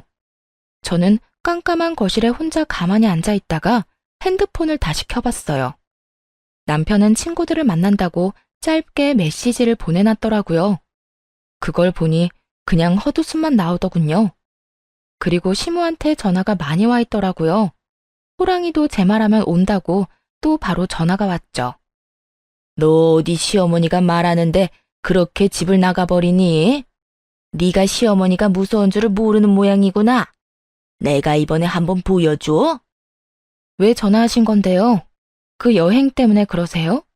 제가 이미 싫다고 말씀드렸잖아요. 내 친구들은 며느리들 얼마나 시집살이 시키는 줄 아니? 넌 내가 너무 봐준 것 같구나. 이제부터라도 너도 며느리 노릇 톡톡히 해라. 다음 주부터 매주 일요일마다 우리 집에 와서 살림 배우고 청소도 좀 하고 해라. 일요일에 안 오기만 해봐. 알았어? 시모가 그렇게 잔뜩 으름장을 놓고 거칠게 전화를 끊어버리더라고요.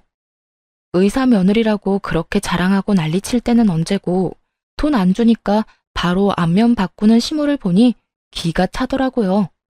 그냥 무시했는데 금요일 저녁부터 주말에 무조건 오라고 전화를 해대고 메시지를 계속 보내는 거예요. 그러거나 말거나 당연히 안 갔어요.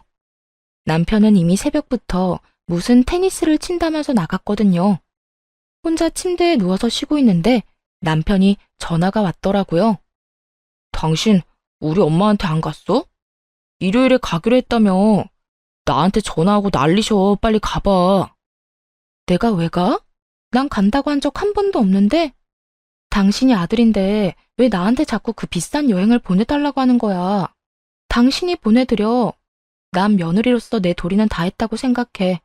효도는 셀프 몰라? 내가 1,000만 원짜리 여행 보내드릴 여유가 어딨어. 당신은 능력이 되잖아. 며느리로서 그 정도 해드릴 수 있잖아. 능력이 없으면 다른 걸로라도 최선을 다해야 되는 거 아닐까? 당신이 지금 남편 역할, 아들 역할 잘하고 있는지 한번 자신을 돌아봐. 난 2번 말하기 싫으니까 당신이 어머님한테 말씀드려. 저의 차가운 태도를 보고 남편이 금세 입을 다물더군요. 남편이 말을 한 건지 만 건지 시모는 정신 못 차리고 계속 오라고 난리를 쳤죠. 너 내 말 무시하니? 주말에 그렇게 오라는데 어떻게 한 번을 안 와? 너 진짜 안 되겠다. 너 오늘 저녁에 퇴근하고 당장 우리 집으로 와서 저녁해. 알았어? 내일도 안 오면 진짜 가만 안 있을 거야. 이제 진짜 별 어거지를 다 부리더라고요. 전 남편한테 전화해서 퇴근하고 시모한테 가보라고 했죠. 시모가 맛있는 저녁 해놨다고 먹고 오라고 말이죠. 저는 어차피 야간 진료를 하는 날이었기 때문에 병원에 있었는데요. 저녁 8시쯤 되자 시모한테 또 연달아 전화가 왔어요. 너 진짜 한번 해보자 이거야? 내가 만만하게 보여? 너 와서 저녁하라니까 왜 우리 아들을 보내? 전 오늘 야간 근무라 못 가요. 제 대답은 듣지도 않고 계속 오라고 소리만 치시니까. 대신 아드님 보내드린 거잖아요. 뭐가 잘못됐나요? 이게 무슨 경우 없는 짓이야? 내가 너 오라고 했지. 우리 아들은 일하느라 피곤한데 이 시간에 여길 왜 오라고 하니? 저는 밤 10시까지 진료 보는데 전 안 힘든가요? 왜 이렇게 저를 못 괴롭혀서 난리예요? 그 여행비 안 들여서 그러는 거예요? 그래, 나 그 여행 꼭 가야 된다.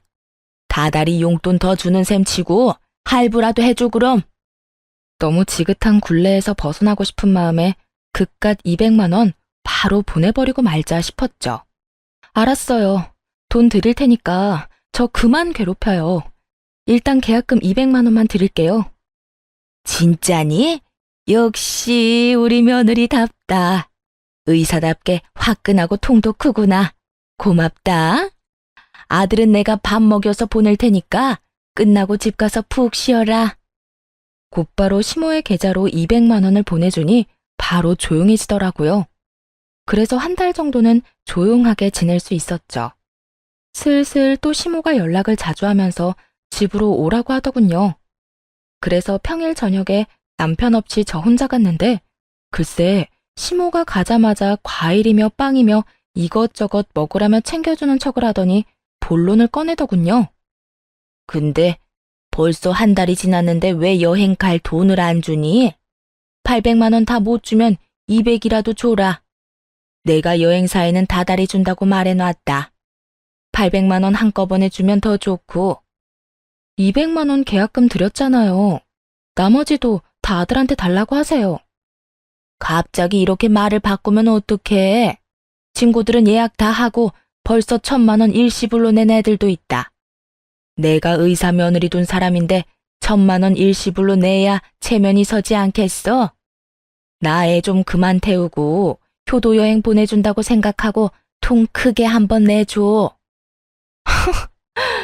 효도 여행이요? 제가 친자식도 아니고 이제 이혼할 마당에 전 시모 효도 여행 시켜준 사람도 있어요. 저는 시모 앞에 준비해간 사진들을 쫙 뿌려버렸어요. 인상을 찡그리며 사진을 확인하더니 금세 얼굴이 새하얗게 질리더군요. 아니, 이게 도대체 뭐야? 이게 지금 우리 준석이란 말이니? 내가 돈까지 써서 얼마나 선명하게 찍은 사진인데 아들 얼굴도 구별 못해요? 그쪽 아들하고 다른 여자하고 잘 놀고 있는 거 보이죠? 이제 누구한테 그놈의 효도 여행 보내달라고 해야 되는지 확실히 감이 오죠? 남편놈의 숨겨진 추악한 행태를 알게 된 건 1년 전이었어요. 결혼 전엔 그렇게 귀엽다 예쁘다 해주더니 결혼한 지 얼마 되지도 않아서 뱃살이 늘어졌다느니 입가 주름이 너무 패였다느니 외모 지적을 하기 시작했죠. 거기다 한 달에 한 번씩은 출장을 가야 된다고 하더니 제가 별말을 안 하니까 점점 빈도가 잦아지더라고요. 몇 달 후에는 거의 한 번 지방으로 출장 가면 3일씩 집을 비우기 시작하더라고요. 아무리 영업직이라도 연애 전엔 출장 한 번도 안 가다가 갑자기 지방으로 돌고 도니 이상한 촉이 오더라고요. 전 잠잘 시간도 없지만 돈은 남아도는 사람이라 바로 흥신소의 남편 뒤 좀 캐달라고 했어요. 역시 뭐든지 전문가한테 맡겨야 된다고 일주일 만에 어마어마한 증거들을 가져왔더라고요. 저한테 출장 간다고 하고는 지방의 비싼 풀빌라에서 2박 3일씩 어린 상간녀랑 아주 해피한 시간을 보내고 왔던 거였죠. 흥신소 직원이랑 통화했는데 들을수록 가관이었네요. 같은 팀에 입사한 신입사원인데 나이 차가 좀 나네요. 신상 조회해드릴까요? 네, 소송 걸어야 되니까 싹 해주시고요. 뭐 다른 증거 제가 찾아야 될 건 없어요? 블랙박스는 가능하시면 한번 확인해 보세요. 미행하면서 보니까 세컨폰이 있는 것 같더라고요. 아마 차에 놓고 다닐 것 같으니까 그거 찾으면 증거는 충분하실 것 같네요. 남편은 전혀 눈치를 못 챘으니 밤에 들어와서 아주 세상 모르고 잠을 잘 자더라고요. 그래서 남편 차에 가서 블랙박스 다 찾아보고 세컨폰도 쉽게 찾을 수 있었죠. 제가 절대 모를 거라고 생각했는지 비밀번호도 안 걸어놓고 아주 당당하더라고요. 덕분에 아주 편하게 증거 수집 잘했네요. 상간녀는 남편 놈보다 15살이나 어렸는데 아주 남편이 비싼 식당에 다 데리고 다니며 밥 사 먹이고 명품 지갑이며 화장품이며 다 사다 날라줬더라고요. 저한텐 길거리에서 파는 머리핀 하나 사준 적 없는 인간이 말이죠. 생각해보면 연애할 때부터 제가 돈을 더 잘 번다는 이유로 제가 데이트 비용 낸 적이 훨씬 많았고 선물다운 선물을 받아보지도 못했어요. 맨날 말로만 대단하다, 귀엽다 이런 입 발린 소리만 들으면서 좋다고 결혼까지 했었네요. 거기다 남편 놈이랑 상간녀가 나눈 메시지를 읽으니 더욱 제가 호구였다는 사실을 실감할 수 있었어요. 내가 이 백 갖고 싶었던 거 어떻게 알았어요? 역시 우리 오빠는 잘생긴 데다가 능력까지 있어서 너무 멋있어. 정말 고마워요. 잘 쓸게요. 저번에 백화점에서 한참 보는 거 알아놨지. 내가 우리 애기 가방 하나 못 사주겠어? 나한텐 돈 들어오는 든든한 지갑이 있잖아. 못생기고 나이 들었어도 그래도 의사니까 산다는 마누라님? 우리 사랑에 금전적으로라도 도움을 주니까 그래도 우리한테 필요하기라고 해야 되나요? 진짜 우리 애기 얼굴 보다가 걔 얼굴 보면 꼴이 말이 아니야. 토할 것 같아. 나이 들어서 볼품 없으면 관리라도 해야지. 맨날 바쁘다고 로션 하나 안 바른다니까. 진짜 여자로 전혀 안 느껴져. 우리 자기한테 여자는 나 하나면 되잖아. 우리 다음 주에 여수 풀빌라 가는 거 맞지? 거기 너무 가고 싶었는데 예약해줘서 고마워요. 우리 애기가 가고 싶다는데 그 정도야 당연하지. 우리 다음엔 휴가 날짜 맞춰서 하와이 한번 갈까?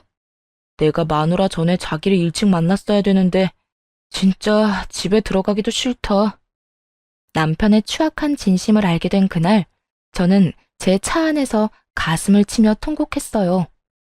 저는 늦게 한 결혼인 만큼 나름대로 최선을 다했고 남편이 집안일 한 번을 안 도와줘도 잔소리 한 번 안 하고 참고 살았어요.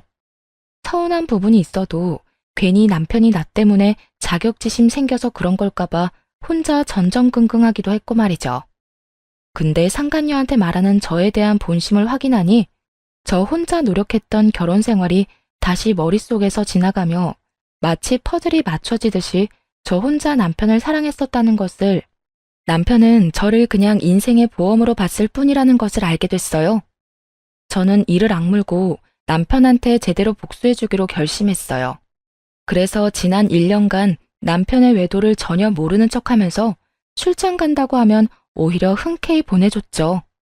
그리고 남편 놈을 한 방에 보내버릴 증거들을 꾸준히 모아왔어요. 제가 던져준 사진들을 확인한 시모는 오히려 안면을 확 바꿔서 뻔뻔하게 굴더라고요. 뭐, 이런 사진 가지고 지금 뭘 할 수 있니? 직장 동료랑도 야유회인가 뭐 그런 걸로 갈 수도 있는 거고, 사진도 뭐 별거 없구만. 내가 갖고 있는 게 그게 다일 것 같아요? 맛보기용으로 가장 약한 걸로 보여준 건데요. 소송 들어가면 제대로 다 보여줄게요. 뭐? 소송? 너 진짜 우리 아들이랑 이혼이라도 할 거란 말이니? 너도 이제 금방 50인데 네가 우리 아들 같은 남자 또 만날 수 있을 것 같아? 남자 바람은 말 그대로 스쳐 지나가는 바람일 뿐이야. 남자들은 호기심이 있어서 한 번씩은 다 바람 핀다더라. 그러니까 그냥 한 번만 이해하고 넘어가 줘라. 남편이라고 아무 도움도 안 되는 인간, 내가 뭐하러 데리고 살아요. 도움 안 될 거면 차라리 나도 더 어리고 잘생긴 남자 데려다가 즐기고 사는 게 낫겠네요. 당신 아들이 뭐 잘난 게 있어요? 그 나이에 그 쥐꼬리 같은 월급 받는 주제에 어린 여자랑 바람을 피는데 말이죠.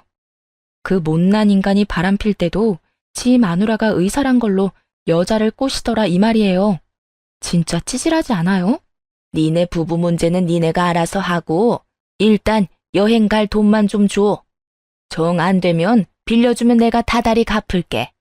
지금 내 친구들 다 간다는데 나만 못 간다고 그러면 얼마나 뒤에서 말이 나오겠니? 지금 이 마당에 그놈의 여행이 중요해요? 어차피 계약금 200만 원도 당신 아들 돈이었으니까 나머지도 아들한테 받아내요. 그 돈이 우리 준석이 돈이라고? 그렇게 돈 잘 버는 네가 줘야지 어떻게 우리 아들이 돈을 냈어? 이혼한다는 말보다 계약금이 제 주머니에서 나온 돈이 아니었다는 게 시모한테는 더 충격인 모양이었죠. 아주 개거품을 물면서 흥분을 하더군요. 그 꼴이 얼마나 웃기던지 사실대로 다 말해줬어요. 증거 수집이 다 됐다 싶었을 때 친정 부모님께 찾아가서 다 말씀드렸어요. 워낙 남편 놈을 좋게 보셨던 두 분이라 한참 동안 충격으로 말씀이 없으셨답니다. 세상에 믿을 놈 하나 없다더니 우리 앞에서는 그렇게 살갑게 대해놓고 뒤로는 그런 몹쓸 짓을 하다니. 이혼은 당연하고 이 땅에서 발 딛고 못 살게 만들어버려라. 그놈이 명절하고 어버이날에 50만 원씩 줬어. 우리야 너한테 용돈을 넉넉히 받으니 고마운 마음으로 쓰지 않고 모아두고 있었거든. 그거 홀랑 안 써버리길 얼마나 잘했니? 이거 네가 가져가서 돌려주든 어떻게 해버려라. 어머니가 돈이 든 봉투를 저한테 건네주시더라고요. 그 돈이 바로 시모한테 줬던 계약금 200만 원이었거든요. 며느리 돈을 더 쓰지 못한 게 억울했는지 시모가 얼굴을 일그러뜨리면서 울기 시작했어요. 아이고, 며느리라는 게 시애미를 감쪽같이 속이고 우리 아들 돈으로 계약금을 내? 어쩜 이렇게 못됐을까? 며느리 하나 잘못 들여서 집안 꼴 잘 돌아간다. 네가 이따위로 구니까 우리 아들이 너한테 질려서 더 어린애한테 마음이 간 거 아니냐? 엄마가 생각하는 게 이따위니까 아들도 그따위로 사는 거 아니에요? 내 돈 못 쓴 게 그렇게 억울해요? 난 당신 아들한테 철저히 속았는데 당신들한테 쓴 내 돈이며 내 시간은 어떻게 보상할 건데. 그때였어요. 우당탕탕 문이 열리면서 남편 놈이 뛰어들어왔죠. 급하게 달려왔는지 평소와는 다르게 머리도 다 헝클어지고 양복 셔츠도 삐져나온 모습으로 제 앞에 바로 납작 무릎을 꿇더라고요. 여보, 진짜 다 오해야. 그냥 출장을 같이 몇 번 가다 보니까 당신이 오해를 한 것 같은데 절대 그런 사이 아니야. 걔가 나보다 몇 살이 어린데 그런 애송이랑 말도 안 되는 소리야. 그러게, 그렇게 어린 년이랑 정신 연령이 똑같아서 그런가 아주 잘 맞더라. 내가 사진만 몇 장 올려주니까 증거가 그게 다인 줄 알아? 네 놈들이 나눈 메시지도 한가득이야. 애기야 하면서 난리가 났던데 그래도 아니라고 잡아뗄래? 여보, 내가 진짜 잘못했어. 걔가 자꾸 나한테 들러붙어서 내가 잠깐 돌았었나 봐. 걔는 나한테 진짜 아무것도 아니었어. 바로 정리할게. 나한테 먼저 말했으면 내가 다 설명했을 텐데 그걸 회사 게시판에 올리면 어떡해. 일이 지금 너무 커졌어. 역시 이 상황에서도 너는 너만 생각하는구나. 너 때문에 상처받고 이악 물면서 1년을 버틴 나는 보이지도 않지? 뭐? 늙어서 옆에 가기도 싫고 의사만 아니었으면 결혼도 안 했을 거라고? 차라리 나한테 직업 의사면 돈 많이 벌겠다고 대놓고 말하던 남자들이 너처럼 본심 숨기고 쇼하는 놈보단 100배, 1000배 낫다. 이 독사 같은 놈아. 여보, 진짜 오해야.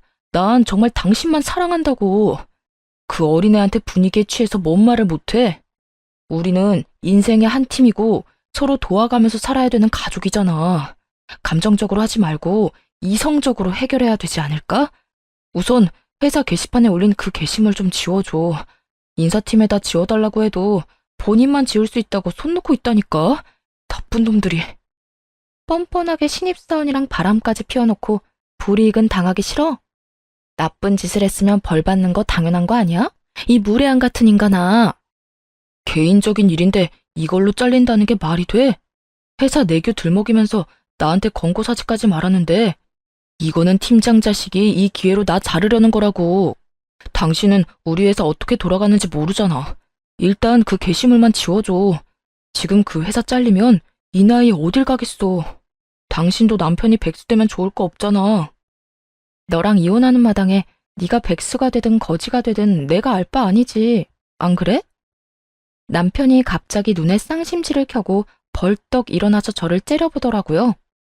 뭐? 이혼? 누구 마음대로 이혼을 해? 이 정도 지나가는 바람 가지고 일 커지게 만들어서 회사까지 잘리게 하면 당신도 유책배우자 되는 거야. 당신이 이혼 소송이라도 하면 난 당신 명예훼손으로 고소할 거라고. 어쩌면 저한테 진심으로 미안한 구석 없이 오로지 자기 앞날만 생각하니까 저딴 말을 할 수 있는 거겠죠. 저렇게 뻔뻔한 인간을 그동안 착하다고 믿어오며 결혼 생활을 했던 제 자신을 진짜 마구 두드려 패주고 싶었네요. 저는 너무 화가 나서 부들거리는 손을 들어 남편의 뺨을 세차게 날려버렸죠. 웃긴 건 자기 아들 맞으니까 시모가 아악 소리를 내며 개거품을 물고 달려들더라고요. 아무리 그래도 남편을 때리는 마누라가 어딨어? 요즘 애들은 남편을 아주 지발 아래로 봐. 너도 한 대 맞아봐. 맞아봐. 시모가 개거품을 물며 저한테 달려들더라고요. 제가 옆으로 슬쩍 비켜섰더니 시모가 그대로 앞으로 고꾸라져 넘어졌어요. 휙 고개를 돌려서 저를 노려보더니 통곡을 하면서 울기 시작했어요. 아이고, 이제 며느리가 시어미한테도 폭력을 쓰네. 아이고, 며느리 하나 잘못 들어와서 집안이 아주 풍비박산이 났구나. 아이고. 그러면서 졸도하듯이 뒤로 혼자 넘어가더라고요. 놀란 남편놈이 달려가서 시모 붙잡고 엄마 하면서 같이 울기 시작했어요. 참나, 아무것도 모르는 사람들이 보면 무슨 눈물 없이는 못 보는 드라마 찍는 줄 알겠네요. 저는 기가 막혀서 그 모습을 일단 지켜보고 있었어요. 당신 진짜 이렇게까지 해야 돼? 나랑 먼저 얘기했으면 이렇게까지는 상황이 안 됐을 거야. 우리 엄마한테까지 와서 이렇게 헤집어 놓으면 나이 드신 엄마가 견디실 수 있겠어? 진짜 너무하다. 누가 누구한테 너무하다고 하는 건지 어이가 없네. 그리고 니네 엄마가 나한테 돈 달라고 부른 거야. 내가 이 집구석에 찾아온 게 아니고. 난 더 이상 너희 모자 얼굴 보고 싶지도 않으니까 빨리 여기다 도장 찍어. 이게 내가 너한테 주는 마지막 배려야. 남편은 제가 건넨 종이를 보더니 흠칫 놀라더군요. 그러더니 종이를 팍 던져버리는 게 아니겠어요? 이혼 합의서? 이런 것까지 준비해오고 아주 작정했구나.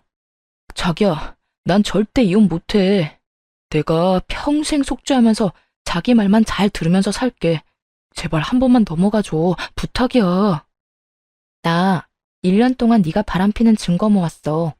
이혼 소송 들어가면 나는 비싼 수임료 내고 최선을 다해서 소송 준비할 건데 너 나 이길 수 있어? 그 나이에 돈 1000만 원도 없는 데다 백수 될 주제에? 난 이미 변호사 상담까지 다 끝났고 네가 합의 이혼 싫다고 하면 전화 한 통하면 바로 소송 시작할 수 있어. 위자료 2천 이상은 청구할 건데 네가 일시불로 줄 능력이나 있냐고. 제가 따박따박 맞는 말만 하자 남편은 모든 걸 체념한 듯이 고개를 푹 숙이더라고요. 머릿속에서 아주 오만 가지 생각을 하면서 좋지도 않은 머리를 굴리고 있는 게 훤히 보이더라고요. 능력도 없는 주제에 그동안 나 믿고 월급 펑펑 써대고 돈 한 푼 안 모은 게 이제야 후회가 좀 되겠네? 너도 참 바보 같다. 내 비위 적당히 맞추면서 살았으면 늙어서까지 의사 마누라 옆에 두고 분수에 안 맞는 호강했을 텐데 말이야. 다 네 잘못이니까 평생 찢어지게 가난하게 살면서 네 좋았던 시절 떠올리며 살아봐. 난 진짜 당신이랑 헤어지면 못 살아. 내가 어떻게 하면 용서해 줄 거야? 난 절대 이렇게 못 끝내, 여보. 너랑 더 이상 말싸움하기도 싫어. 1분 안에 결정해. 지금 도장 찍고 죽은 듯이 조용히 살 건지 아니면 한번 이혼 소송 제대로 해볼 건지. 제가 이혼 합의서를 뺏어갈 제스처를 취하자 비굴하게도 종이를 휙 잡더라고요. 그러더니 한숨을 푹푹 쉬면서 시모 집에 있던 도장을 찾아서 결국 찍더라고요. 저는 서류를 휙 뺏어서 그 집구석을 나와버렸어요. 차마 제 앞에서는 못하다가 제가 나가니까 뒤에서 아악하고 소리를 지르고 뭘 깨부수는 소리가 나더라고요. 집에 가자마자 남편 짐 그대로 상자에 다 쓸어 담고 다음날 아침 이삿짐 센터 차 불러서 한 번에 시모 집으로 다 보내버렸어요. 근데 웃긴 건 남편 놈 짐은 다 시모 집으로 갔는데 시모는 제 집으로 찾아왔다는 거죠. 타이밍도 참 기막히게 사람들이 상자를 갖고 나갈 때 시모가 도착해서 현관문이 활짝 열린 상태였어요. 시모가 얼른 집으로 들어와서 제 앞에 무릎을 꿇고는 손을 싹싹 빌기 시작했죠.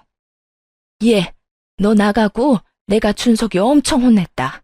내가 이렇게 빌 테니까 제발 이혼만은 하지 말거라. 그 여행 가는 것도 돈 안 줘도 되고 나 그 여행 안 가도 된다. 너만 이혼 안 한다고 하면 내가 앞으로 너한테 용돈 달라고 하지도 않으마. 응?